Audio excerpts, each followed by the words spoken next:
Pública Segurança da Creuza. E a pergunta é: você tem noção do tamanho do problema que estamos enfrentando em segurança pública aqui no Brasil?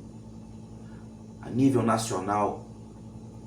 É essa reflexão que nós vamos fazer juntos nesse vídeo de hoje. A Amazônia Legal. A Amazônia Legal é composta por 9 estados, 772 municípios. 9 estados, 772 municípios. Dentro desses 772 municípios, em 260 cidades, foi identificada a presença de facções. Dessas 260 cidades, 176 sob domínio de facções fixas. Atenção! Dessas 176 cidades com domínio de facções fixas, 132 cidades são dominadas pelo Comando Vermelho e apenas 28 cidades pelo PCC. É isso que vocês estão escutando. 132 cidades na Amazônia Legal são dominadas fixamente pelo Comando Vermelho, 28 pelo PCC. Então, nós temos aí o crescimento de uma facção. Dentre as mais de 80 facções no Brasil, nós temos um movimento, crescimento de uma facção que vem dominando o país, principalmente a Amazônia Legal. E as facções aprenderam a diversificar os seus negócios na Amazônia Legal, principalmente a exploração ilegal do ouro e também, principalmente, esquentar esse ouro, ou seja, fazer com que ele vire legal. Algo que seja ilegal passa a ser ilegal. Um dos estados que estão no topo desse tipo de ação das facções é o Pará, que faz parte da Amazônia Legal. Faz parte dos 9 estados da Amazônia Legal. Também dentro desses 9 estados, nós temos estados com um crescimento da violência muito alta, com o crescimento do nível das mortes violentas intencionais por armas de fogo, um crescimento muito alto. O topo, por exemplo, é o Amapá, que também faz parte da Amazônia Legal. Um dos estados onde também a violência vem crescendo muito, ou seja, as mortes violentas intencionais, é o Mato Grosso, que faz parte da Amazônia Legal. Rondônia, Roraima também fazem parte. Amazonas faz parte. Tocantins faz parte. Uma parte do Maranhão também. Acre faz parte. E aí eu apresento a vocês as nossas fronteiras. As nossas fronteiras que são mal fiscalizadas. Propositalmente ou não, o certo é que o crime evolui no Brasil principalmente por causa dos atos corrompidos. E eu não falo apenas dos atos corrompidos nos órgãos de segurança pública, porque todo mundo fala muito sobre. É uma realidade, mas não apenas.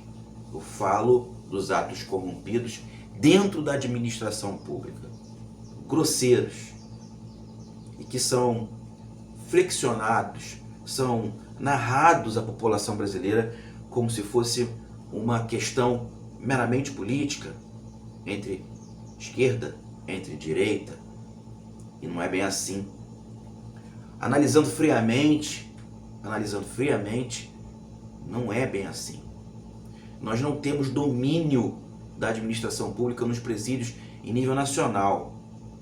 O Fernandinho Beiramar, dentro de um presídio federal, consegue coordenar ações criminosas no Rio de Janeiro.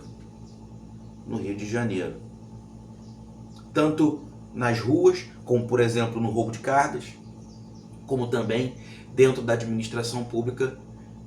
E quando eu falo isso, digo sobre a última operação da Polícia Federal, que bateu em cima da família Reis, que domina o município de Duque de Caxias, e um deles, inclusive, um ex-prefeito, faz parte da estrutura administrativa do estado do Rio de Janeiro. Nessa operação, a filha do Fernandinho Beiramar também foi observada com atos corrompidos. Ou seja, é o crime organizado sendo mantido pelo crime institucionalizado. Mas calma aí. Essa semana o Congresso Nacional também flexibilizou mais uma vez os impostos nas armas de fogo. Isso é bom? Não, isso é ruim. Porque nós temos o crescimento de laranjas sendo utilizados para comprar armas legais e transformar essas armas legais em armas ilegais. E esse crescimento é uma coisa absurda. No início desse ano, tivemos uma quadrilha de policiais e comerciantes no Nordeste do Brasil que fazia exatamente esse movimento. Contratavam pessoas, utilizavam laranjas lá na zona rural, pessoas carentes, pessoas em situação de vulnerabilidade, utilizavam o nome dessas pessoas para comprar armas de uso coletivo, em sua maioria, ou seja, rifles de assalto ou os famosos fuzis. E essas armas foram repassadas ao Comando Vermelho e ao PCC, principalmente. Estima-se, a Polícia Federal tem uma estimativa, que por mês foram 200 armas vendidas, sem contar as munições. Ou seja, flexibilizar o acesso à arma de fogo é maneiro num país que vive um conflito interno armado? Não. Claro que não. Mas não apenas isso. Eu volto a falar das nossas fronteiras. Bem, nós temos 21.102 quilômetros de fronteiras no nosso país. 21.102 quilômetros de fronteiras no nosso Brasil varonil. 15.735 quilômetros só de fronteiras secas. 15.735 quilômetros só de fronteiras secas.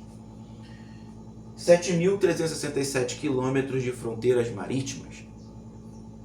7.367 quilômetros de fronteiras marítimas. E o nosso problema em relação ao tráfico de armas, a entrada de armas no nosso país, está justamente concentrado na Amazônia Legal, principalmente.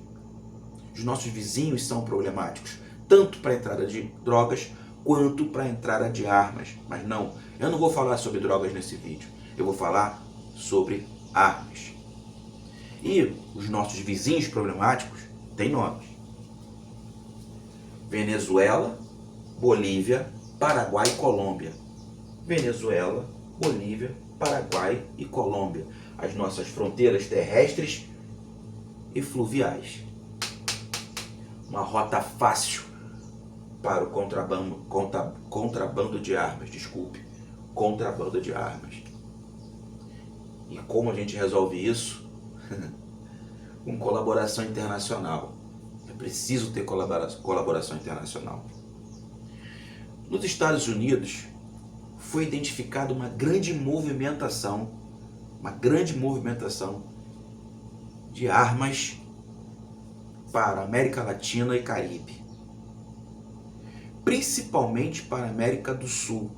Isso chamou muita atenção nos Estados Unidos. Por quê? Uma compra enorme, exorbitante de rifles de assalto e carregadores com alta capacidade de municiamento. Para onde? América do Sul. Como sul da Flórida. O sul da Flórida foi identificado como local problemático nos Estados Unidos para venda de armas ilegais. Lá na ponta, ela começa legalmente, mas ela se transforma em ilegal ao longo do caminho, chega na América do Sul ilegalmente.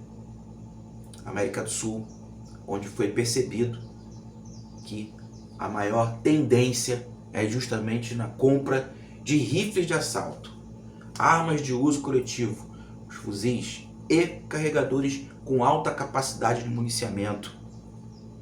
A Glock rajada com um carregador alongado. Tá vendo de onde vem? Vem daí. Os fuzis que são utilizados aqui no Rio de Janeiro, vem daí. Do sul da Flórida. Foi identificado pelos Estados Unidos. A fonte é a CBP. US Customs and Border Protection. US Customs and Border Protection. CBP. Ela identificou e fez um estudo descrevendo que a concentração de apreensão de armas de fogo, de rifles de assalto no sul da Flórida passou a ser um ponto crítico para os Estados Unidos. Onde vêm essas armas? Boa parte delas para o Brasil. Boa parte delas para o Brasil. Preferência por armas de uso coletivo. Preferência nos rifles de assalto e em carregadores com grande potencial, com grande capacidade de municiamento. Mas Jefferson, o problema é só esse? Não, o problema não é só esse. Eu falei, a flexibilização, o acesso às armas é um problema, as armas legais, porque a maioria dessas armas legais que foram vendidas, legalmente, ou seja, laranjas compraram essas armas, são também de uso coletivo. A maioria delas também são fuzis. Assim como os que são traficados dos Estados Unidos, o sul da Flórida foi identificado pela CBP, US Customs and Border Protection, também são rifles de assalto. Ponto crítico, sul da Flórida. Só no Rio de Janeiro, em 10 anos, foram 4.500 fuzis apreendidos. Em 10 anos, no Rio de Janeiro, foram 4.500 fuzis apreendidos. No Rio de Janeiro. Em São Paulo, com 645 municípios, 1.800 fuzis apreendidos. Olha o tamanho de São Paulo para o Rio de Janeiro. No Rio de Janeiro são 92 municípios. Em São Paulo, 645 municípios. No Rio de Janeiro, 4.500 fuzis apreendidos no espaço de 10 anos. Em São Paulo, no espaço de 10 anos, 1.800. Ou seja, a nossa capacidade bélica aqui no Rio de Janeiro é bem maior do que São Paulo. E essas armas aqui, essas 4.500 armas, esses 4.500 fuzis apreendidos em 10 anos no Rio de Janeiro, eles estavam nas mãos de uma facção em maioria no Comando Vermelho, que vem proporcionando uma guerra de expansão territorial muito grande. Eu digo a você, não apenas no Rio de Janeiro. Eu acabei de dizer, ela começa na Amazônia Legal. Ela começa com a dificuldade de patrulhamento da Amazônia Legal. Bem, índices de 4 meses para cá vem descrevendo que o número de homicídios na Amazônia Legal vem diminuindo. Você pensa que isso é bom? Não, não é ruim. Isso quer dizer que o Comando Vermelho vem se estabelecendo cada vez mais e a guerra vem diminuindo por causa disso.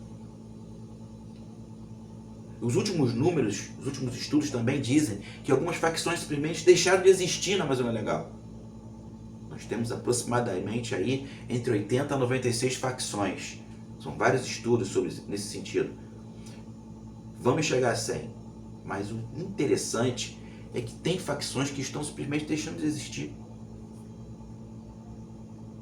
A família do Pará, uma delas. O Pará é dominado pelo Comando Vermelho. As últimas operações feitas pela Polícia Militar e pela Polícia Civil aqui no Rio de Janeiro, principalmente na Vila Cruzeiro, no Complexo da Maré, na parte dominada pelo Comando Vermelho, que é a Nova Holanda e Parque União, e no Complexo do Alemão, foi identificado pela Polícia Civil, pela Polícia Militar, que essas comunidades, ou melhor, esses complexos, vêm sendo um local onde estão sendo abrigados lideranças do Comando Vermelho em outros estados, principalmente Norte e Nordeste. E Pará faz parte. Já foram presos aqui no Rio de Janeiro lideranças do Comando Vermelho do Pará aqui. Do Pará. O Pará faz parte da Amazônia Legal. O Pará é um dos locais onde o ouro extraído ilegalmente, lá na Amazônia Legal, está sendo esquentado, transformado de ilegal para legal. Ou seja, essa estrutura do crime organizado, vem se tornando cada vez mais complexa e maior. E aumentando o seu potencial territorial. Ou seja, a fração de Estado que a gente tanto comenta aqui nos meus vídeos, e quem assiste os meus vídeos entende o que é a fração de Estado, que foi aquele abandono do Estado, a incompetência do Estado, a corrupção do Estado, o racismo do Estado, lá no início da nossa República, na República das Espadas, empurrou os negros e desempregados que aqui estavam no Rio de Janeiro, tirando eles das ruas, afastando eles dos olhos de todos, proporcionando uma arquitetura francesa no nosso centro da cidade, estimulada, né, pela nossa administração pública. Essas pessoas foram parar na fração de Estado, na favela. Primeira favela do Rio de Janeiro, Morro da Providência, local onde eu nasci. E aí começa a fração de Estado. A fração de Estado tem tudo que o Estado tem, mas ela não sente o Estado legítimo para representar essas pessoas. Elas não têm legitimidade no Estado de fato, no Estado democrático de direito. Então, a fração de Estado nasceu com população, com território, com cultura, constituição e soberania. E a soberania existe porque quem mora na fração de Estado, quem mora na favela, não se sente representado pelo Estado democrático de direito. Isso é culpa do próprio Estado, que ainda continua sendo pessimamente administrado. Pessimamente. Bem, quem deveria dominar essa reflexão sobre a quantidade de armas que atravessam, que estão no nosso país? O governo federal deveria tomar a iniciativa. Nós temos o FICO. O FICO foi enfraquecido. Nós temos uma estrutura de inteligência coesa, homogênea? Não. A nossa estrutura de inteligência, ou seja, produção de dados de conhecimento sensível, é totalmente heterogênea no nosso país. São várias agências trabalhando por si próprias. Acontece que esses números aqui, os números das armas no nosso país, eles precisam ser identificados e é preciso que a gente reduza essa quantidade de armas em circulação no nosso país. O Rio de Janeiro não é o estado mais violento do país. Por diagnóstico, o Amapá é o estado mais violento do nosso país. O Amapá faz parte da Amazônia Legal.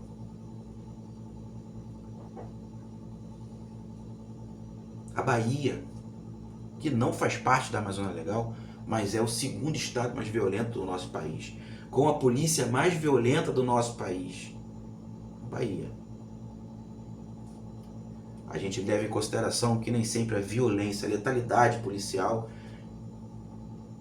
nem sempre não, com certeza, a letalidade policial não produz sensação de segurança pública. Mas, vamos abrir as nossas mentes, gente. Se a gente diminuir a quantidade de armamentos, né, nas mãos do crime organizado, a gente consegue fazer segurança pública, porque você não vai ter enfrentamento. Se você não tem enfrentamento, de fato vai acontecer uma investigação.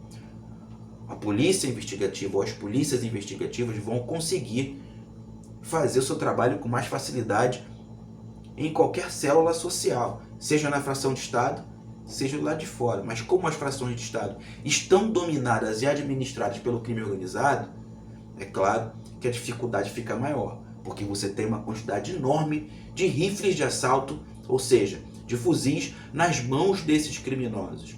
Isso para eles é uma ferramenta de trabalho. Porque sem armas não tem expansão territorial, não tem guerra pelo território. Sem armas não tem enfrentamento contra os órgãos de segurança pública. A polícia militar vai conseguir fazer o policiamento ostensivo, que é a missão constitucional dela, proporcionando maior sensação de segurança pública.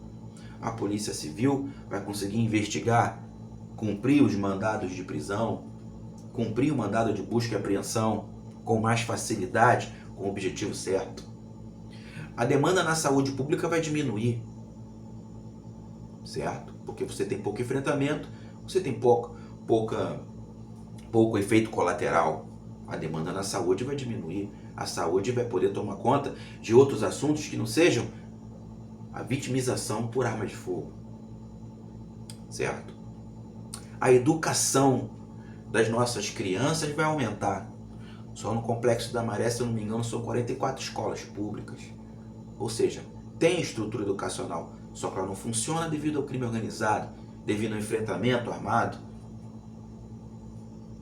Então, a nossa educação aumentaria.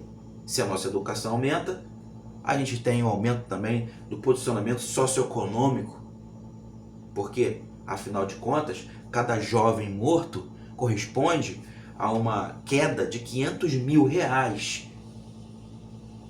500 mil reais na nossa balança socioeconômica. Ou seja, a nossa economia iria melhorar. Consequentemente, a nossa qualidade de vida. Então, o que eu estou dizendo para vocês é o seguinte: o nosso maior inimigo agora não é o tráfico de drogas. O nosso maior inimigo é o tráfico de armas. E esse tráfico de armas ele funciona transnacionalmente e nacionalmente também. O tráfico de armas ele vem de fora para dentro e também acontece de dentro para fora quando a gente flexibiliza o acesso às armas de fogo, porque boa parte dessas armas vão parar nas mãos do crime organizado, sim. Sim. Sim. Infelizmente. Infelizmente. Porque essas armas são necessárias para a manutenção territorial do crime organizado, para que ele domine a fração de Estado. Porque as frações de Estado são dominadas pelo crime organizado. O avanço do Comando Vermelho é uma grande demonstração de tudo isso que eu estou conversando com vocês.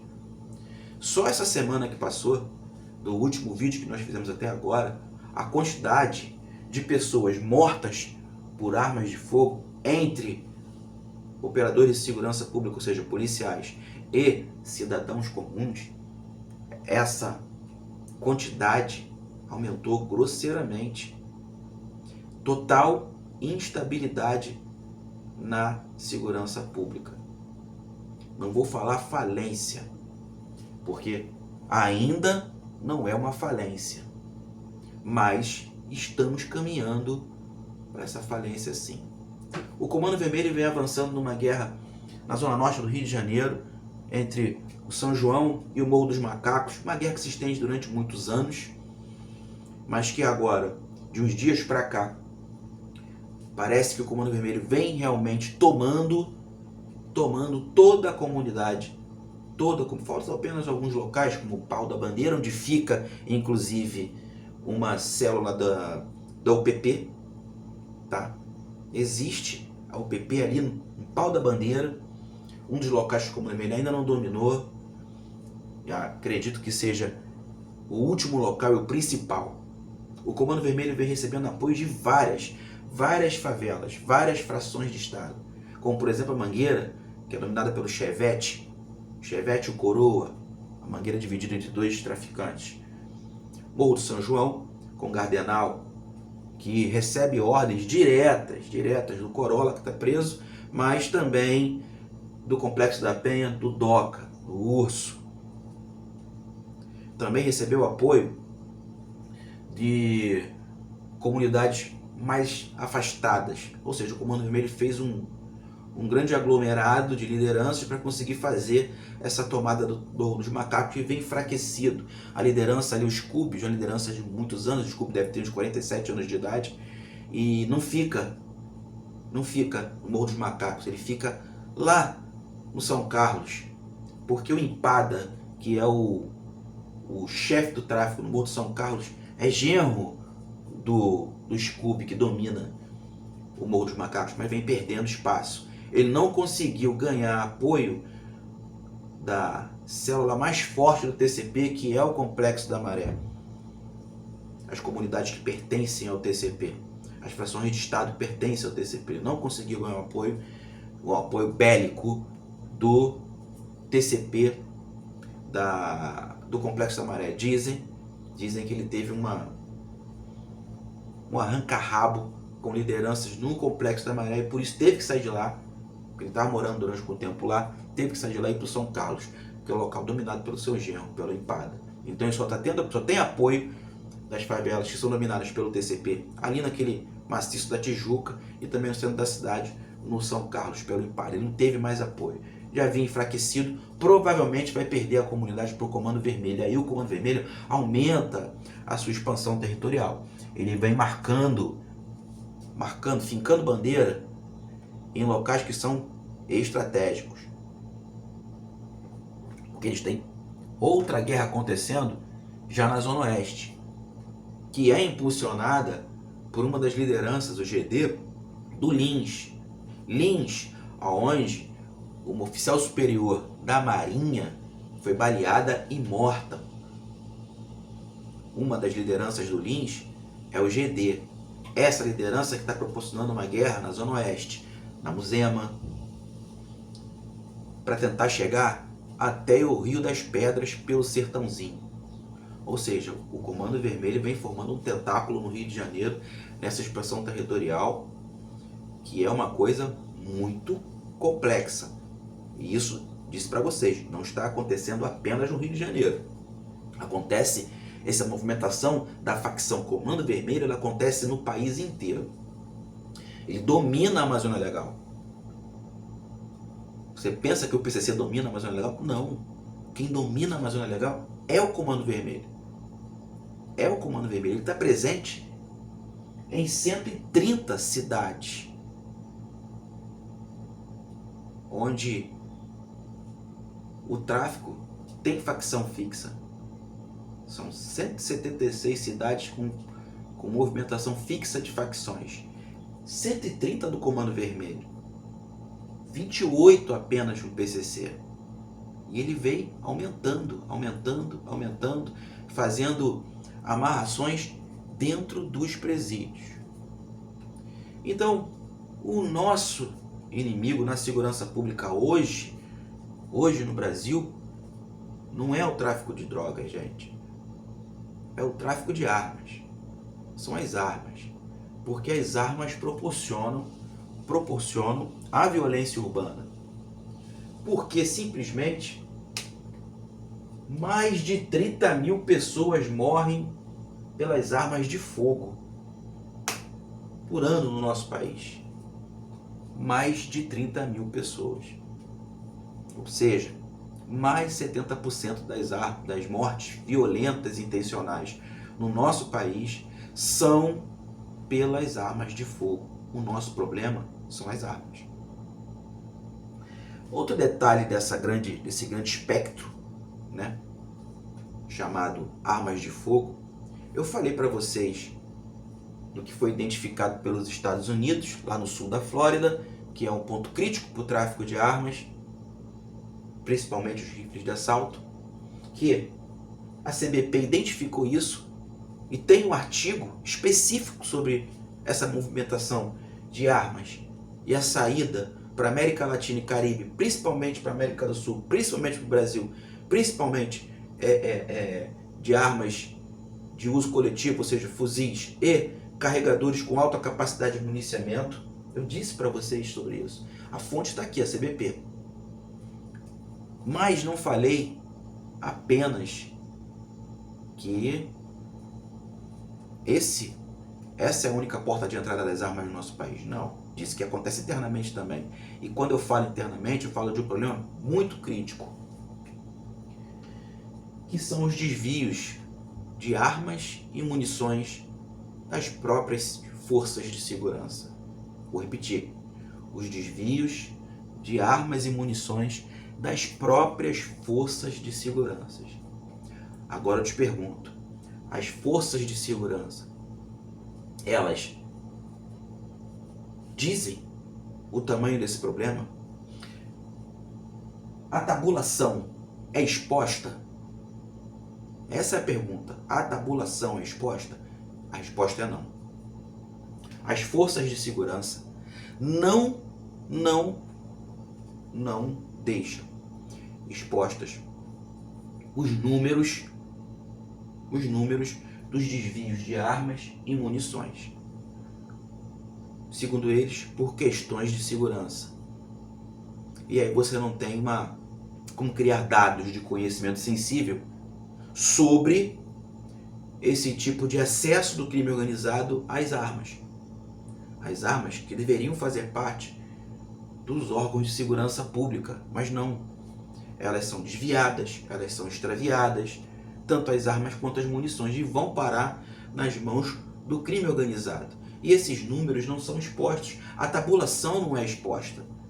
Se ela não é exposta, você não consegue criar dados de conhecimento sensível, transformar isso em solidez na tomada de decisão.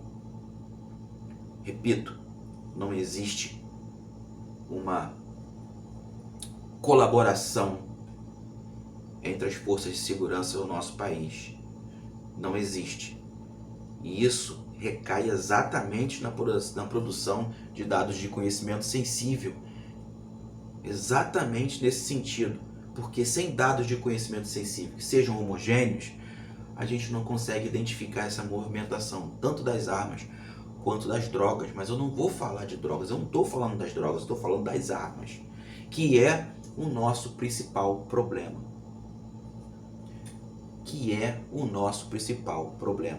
Qual o investimento tecnológico que nós temos nas nossas fronteiras? Olha o tamanho delas.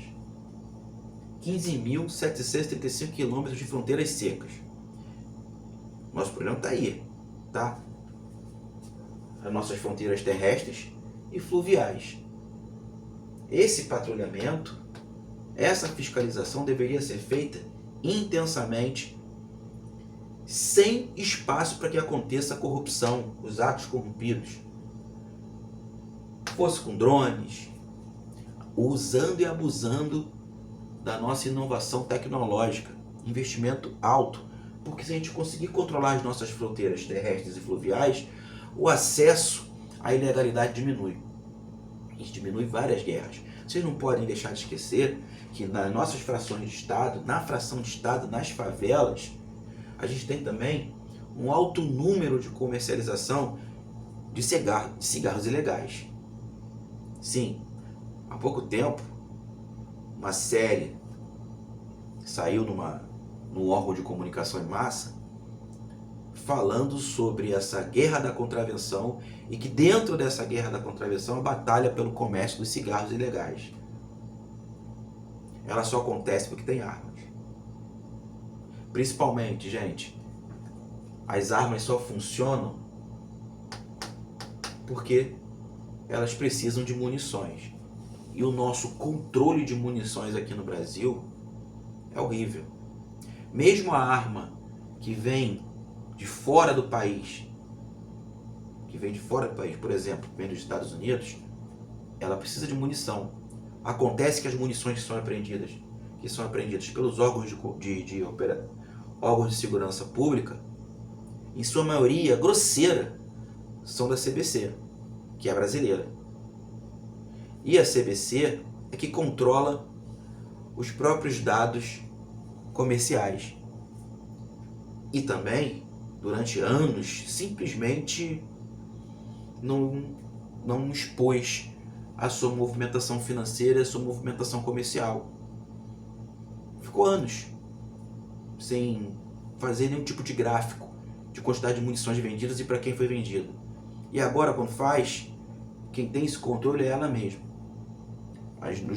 A nossa administração pública não tem esse controle. Não tem esse controle. Gente, a fonte que eu usei, tá? Para o número de apreensão de fuzis aqui no Brasil foi do Cinesp. Sistema Nacional de Informação de Segurança Pública. O mesmo Sinesp que diz que houve um aumento de 200% na apreensão de fuzis no nosso país. 200% de aumento na apreensão de fuzis no nosso país, tá? Entre 2015 e 2024. Aumento de 200% da nossa apreensão de fuzis entre 2015 e 2024. Muita gente vai falar assim, pô, Jefferson, mas se esse aumento de apreensão de fuzis está tão grande assim, é sinal que nossas polícias estão trabalhando. Pô, beleza. Legal. A gente pode pensar por esse lado também, né? Porque afinal de contas a esperança é a última que morre. Mas morre. Porque se você observar a realidade do nosso Rio de Janeiro, apenas no Rio de Janeiro, que mesmo em 10 anos apreendeu 4.500 fuzis, eu acredito que essa quantidade de fuzis aqui que foi apreendida em 10 anos, 4.500, não seja a quantidade de fuzis que estão hoje, de um lado para o outro aqui no Rio de Janeiro. Ou seja, se foram apreendidos em 10 anos de 4.500 fuzis, nós temos o dobro nas ruas aqui no Rio de Janeiro. Sem exagero, mais que o dobro. Mais que o dobro. Eu disse para vocês dessa movimentação do Comando Vermelho lá na Zona Norte, na Zona Oeste, na Muzema, na tentativa de chegar até o Rio das Pedras, fazer um cinturão em Jacarepaguá, um cinturão na Tijuca está sendo feito. Esse próximo cinturão vai se estender até Jacarepaguá. E aí, o próximo ponto é o outro lado da Zona Oeste, onde a milícia foi, ou as milícias foram enfraquecidas. Por exemplo, aqui em Campo Grande. Durante essa semana que passou, nós tivemos, sim, a tentativa, né, aquele reconhecimento de área do Comando Vermelho nas casinhas, aqui em Campo Grande, que é bem próximo da Avenida Brasil. Ou seja, facilmente de ser identificado. O tal do RD, que é um ex-miliciano que hoje está no Comando Vermelho e vem proporcionando essa guerra, Catiri, Jardim Bangu, que vem proporcionando essa guerra ali pelo Guandu, certo? E agora está se estendendo até Campo Grande, indo na Carobinha, lá pela quadra 100, veio nas casinhas, ele atravessa a Avenida Brasil. Ele sai da Vila Kennedy, que não tem como sair a pé, atravessa a Avenida Brasil para chegar pela Rio São Paulo até as casinhas. É uma reta só. É uma reta só. Essa movimentação, ela é uma movimentação simples. Ela é fácil de ser identificada. Só que vem acontecendo e está se estendendo. Se estendendo. Eu disse para vocês também no último vídeo que a cidade de Angra dos Reis teve um aumento da letalidade policial muito alta. Ela inclusive está entre as cidades com maior letalidade policial no Rio de Janeiro. No Rio de Janeiro não, no Brasil. Angra dos Reis, se eu não me engano, é a terceira cidade com maior índice de letalidade policial no Brasil. Tá? Angra dos Reis está segura? Claro que não. Eu morro de medo de Angra dos Reis, não sei onde eu vou entrar. Há 2 semanas, praticamente, 2 policiais foram baleados, um morreu e uma pessoa também foi morta. Até então seria o alvo 2 traficantes que foram em Paraty, no centro de Paraty, ali no Pontal, num local turístico, lotado de pessoas, entre adultos, entre crianças, idosos. Eles desembarcam 5, pelo que foi visto, né, na gravação, no vídeo. 5 desembarcam, todos com rifles de assalto, ou seja, todos com fuzis, e simplesmente disparam para todos os lados para acertar aquele alvo ali, mata um policial, mata um cidadão que até então tem envolvimento com o crime, teria envolvimento com isso, seria até o alvo, também acerta outro policial. Ou seja, uma situação horrível, horrível. Crianças sendo baleadas, uma menina morreu na favela do Guarda. Provavelmente o Comando Vermelho passou e disparou contra os milicianos da favela do Guarda e acertou uma criança que não tem nada a ver com aquilo. A mãe já tinha falado para o pai para ir embora do Rio de Janeiro, voltar para o Nordeste onde eles estavam vivendo. Ou seja, uma guerra que nós estamos passando, onde ninguém tem sensação de segurança e vem ficando cada vez mais intensa justamente no final do ano, na época de festas, até chegar o carnaval. Época que o Rio de Janeiro vem recebendo, costuma receber uma quantidade muito grande de turistas. Bem, eu não seria louco de estar em qualquer local do Brasil, até na Amazônia Legal, em qualquer um dos 9 estados da Amazônia Legal, em qualquer um dos 772 municípios, e vamos viajar no Rio de Janeiro, eu não seria louco de cometer isso. Eu não iria, não colocaria minha família em risco, nem minha vida em risco. Eu não visitaria o Rio de Janeiro. Infelizmente, não é um local que tenha sensação de segurança pública. Os pontos turísticos, esquece. Tivemos um argentino que morreu também tentando chegar no Cristo Redentor, entrou no Morro do Escondidinho e foi morto pelos criminosos daquela fração de Estado, que dominam aquela fração de Estado. Facção Comando Vermelho. Outro dia eu fui na Lapa com a minha esposa, já tem um tempo, e queria dar um pulo num restaurante de Santa Teresa. Peguei um Uber e o Uber estava pegando o caminho do Escondidinho. Comentei com ele: amigo, você vai entrar no Escondidinho. Não, eu conheço muito bem o Rio de Janeiro. Eu falei: amigo, eu conheço o Rio de Janeiro também. Eu sou policial, conheço esse complexo aqui. Você vai, a próxima entrada é o Escondidinho. Volta antes que percebam que nós estejamos fazendo um tipo de movimentação que possa chamar a atenção dos traficantes e de repente ocorreu um disparo. Eu estava desarmado e sem a identidade da polícia militar, que eu não ando, principalmente depois que me aposentei, nem armado e nem com identidade. E não tenho nenhuma vergonha de falar isso. Em primeiro lugar, a vida da minha família e a minha vida. Uma pessoa só armada contra 5, 4, todos com fuzis ou com a tal Glock rajada, justamente com esse carregador com capacidade de muita munição, um carregador capaz de ter muitas munições, que vem, na maioria, dos Estados Unidos, aqui do sul da Flórida, certo? Uma pessoa armada não vai fazer nada, uma andorinha só não faz verão.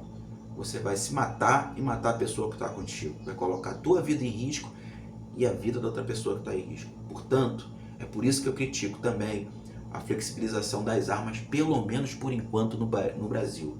Nós não estamos no momento de flexibilizar o acesso às armas. Porém, o nosso Congresso Nacional entende que é mais importante a flexibilização, né, do acesso às armas de fogo do que a taxação na nossa cesta básica. Então eu digo para vocês, faço essa pergunta para vocês antes da gente encerrar esse vídeo. Quem mata mais aqui no nosso Brasil?